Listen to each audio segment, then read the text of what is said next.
welcome back to All About Arsenal. Right now, Mikel Arteta's squad is facing an early season storm. The injury list keeps piling up. Let's break it all down with latest updates and see what this means for our season. Prior to the start of the season, we had one key injury, being Gabriel Jesus, who had an ACL rupture in January 2025 when he clashed with Bruno Fernandes when Arsenal played Man U in the FA Cup third round.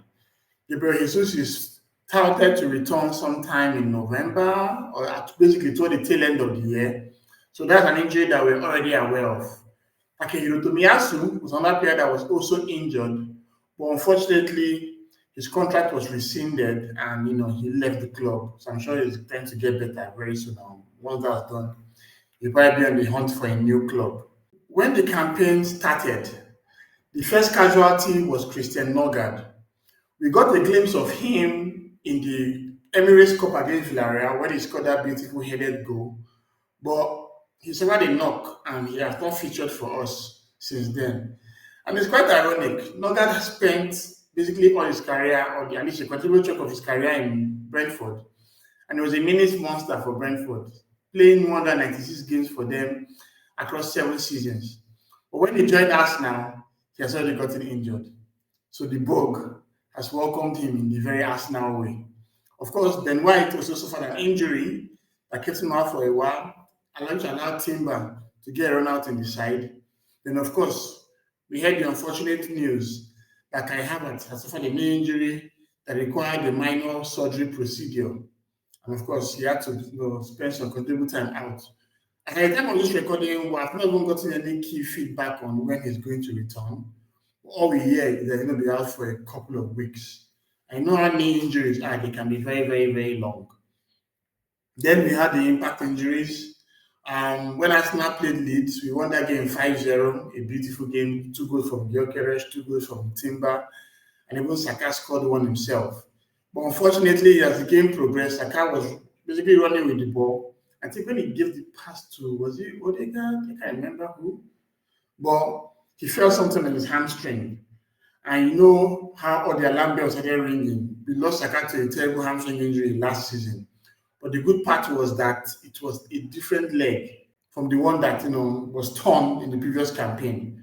But Saka was going to be out for a while. It's believed that he's going to be out for at least 4 weeks. In the same game, Martin Ødegaard suffered a shoulder injury, and that also kept him out. He had to continue to play, but unfortunately he couldn't, and he had to be subbed for Ethan Nwaneri.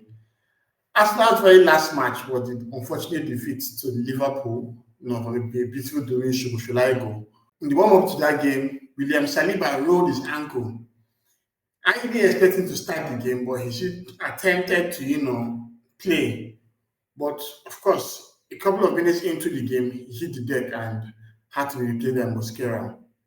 So as at the time of this recording, we have Gabriel Jesus, Saka, Havertz, White, Ødegaard, and Ødegaard out.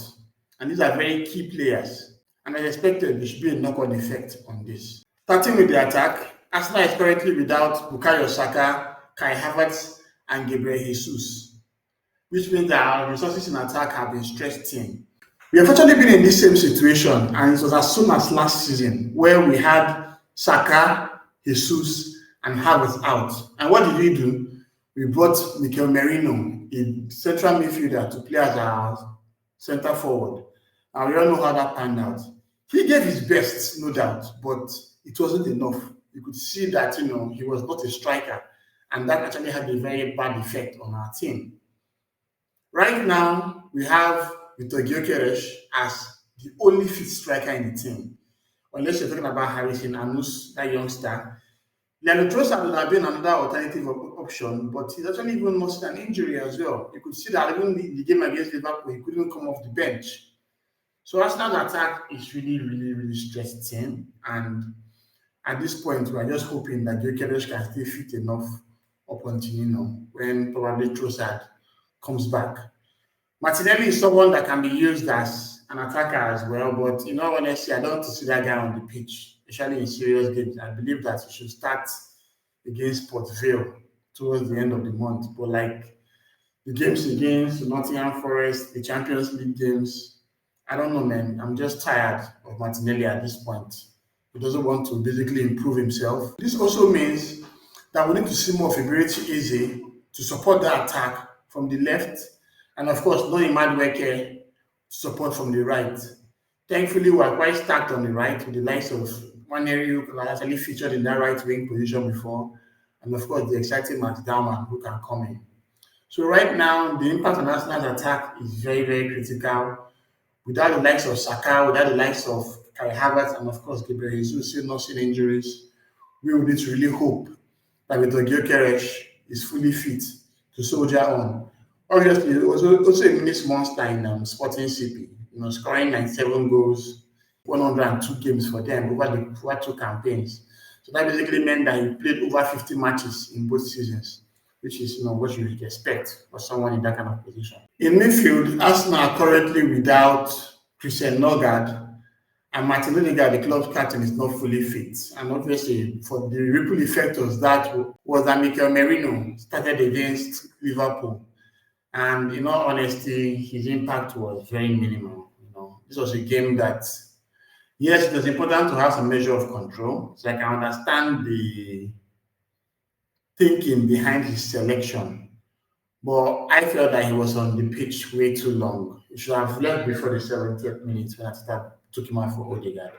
Ødegaard was not fit to start, no doubt, but Mikel Merino shouldn't have played all that time. I felt maybe one year he should have even gotten the nod ahead of him.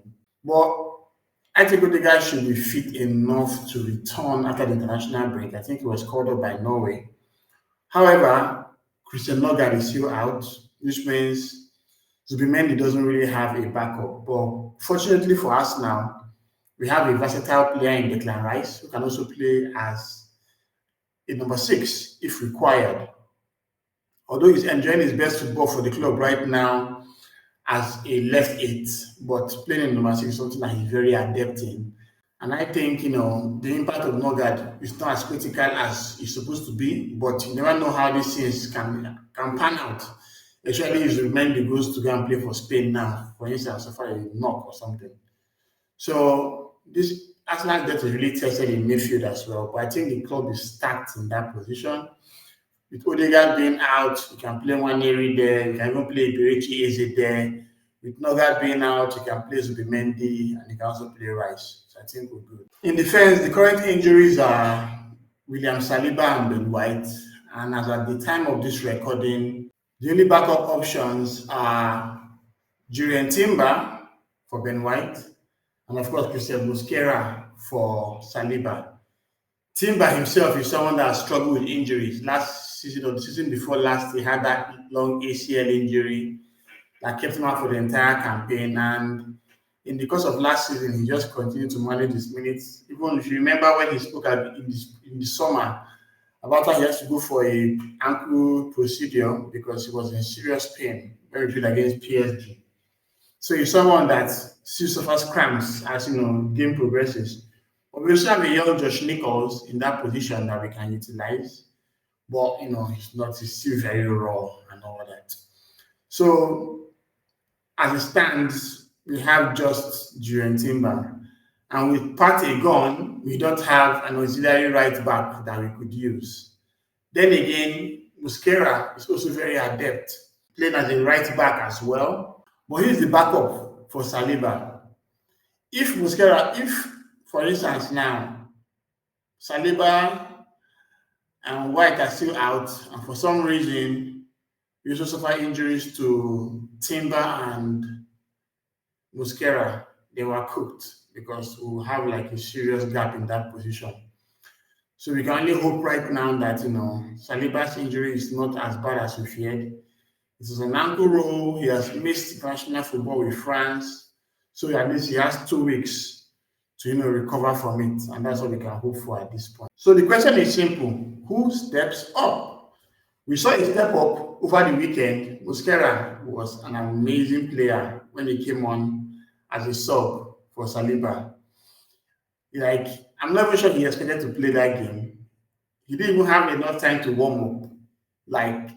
He was on the bench. Next thing is when they just summoned him, hey, come to the pitch and do a job. And he slotted in brilliantly alongside Gabriel.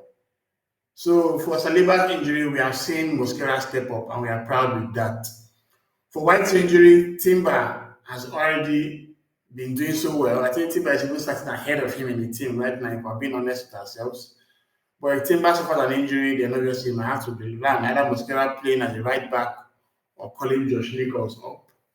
For Saka, we have seen Madueke step up. He had a very good game against Liverpool. Some amazing shots. He was close to opening the scoring for us, but obviously Milos Gyökeres was in good form. And when he had a good shot at the edge of the box, Alisson also showed great reaction to make it save. So Madueke has actually stepped up well for Saka. And of course, you can also call Max Diamond if required. In attack, with Jesus and Havertz still out, we have to rely on Gyökeres to come up with the goods. 3 games played, 2 goals scored. We are seeing him struggle a bit in the games against Liverpool and Man United. Because I'm guessing it's probably going to be like a flat track bully, like how he was in Sporting. I know there was a record he had that he didn't really score against the likes of Porto and Benfica. But the lower teams, he kind of smashed them over the whole place. So, well, I think as he's getting the goals, that's all that matters. It doesn't matter who he's playing against. Obviously, we would like to see him score in big games. And we have big games in the horizon. After Nottingham Forest, we have Man City coming around. They were whooped 5-1 the last time they showed up. And we would like a repeat of that. So, I would expect some players to really step up. Obviously, our depth has been fully tested, and we have the personnel to, do what's required. So our depth is going to be tested. Bearing in mind that we still have games in the Carabao Cup to come this month. We have a game against Port Vale. We have Champions League games. Athletic Club, we are visiting them for our first game. I think 6:45 on mid-September, I think. We have the likes of Man City, we have Newcastle, we have Nottingham Forest coming up. And with all these injuries piling up, I believe that the squad, has to go from within to ensure that we stay in the pace with the teams at the top. Right now, with 3 games played, Arsenal has suffered 2 losses. With 3 games played, Arsenal has suffered a loss to Liverpool. So we're just 1 point, we're just 3 points behind them and 2 points behind Chelsea. Obviously, to take resilience, to take rotation, and Arteta has to, find the right balance to ensure that the squad depth should be enough to see us through. But one thing we need to do is to thank Beta for the amazing job he did this summer, because you can see this player that he has signed before he started stepping up. Obviously, Kepa will get his chance in the cup games. We have seen Mosquera in action. We've seen Madueke in action. We've seen Gyökeres in action. We've seen Zubimendi in action. Hinkapie will get his own chance. Will get his chance at some point. Ødegaard is still injured, and obviously will come back and play a couple of games as well. So what do you think? Is our depth good enough? I believe the answer is yes, but I would still like to hear your thoughts as well. So please don't forget to leave a like, subscribe, and we'll look forward to seeing you in the next Arsenal video. So till then, come on, you guys.